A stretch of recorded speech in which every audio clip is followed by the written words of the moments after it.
ici aujourd'hui sur une parcelle autour de d'Issoudun, en Champagne-Berrichonne. On va discuter un peu des suites du deuxième diagnostic cap filière grande culture en région centre, qui a identifié le désherbage comme étant un problème majeur sur le secteur. Donc suite à cela, un certain nombre d'organismes se sont engagés à mettre en place des dispositifs, donc à la fois des dispositifs dits expérimentaux, dont nous allons discuter ici, et également des dispositifs basés sur des groupes d'agriculteurs. On va discuter d'un dispositif type expérimental qui est géré par le CETA de Champagne-Berrichonne et donc par toi Pierre-Antoine. Oui, donc on se trouve aujourd'hui chez l'agriculteur Alain Beauvais. Il est en rotation classique colza-blé-orge.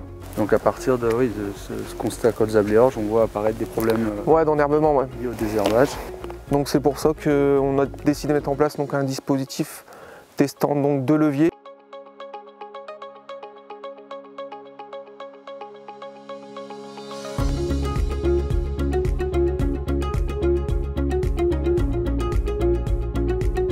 Derrière la bourre, l'infestation, la pression vulpin était fortement diminuée. Après, en TCS, donc on avait une pression vulpin toujours constante, au même niveau.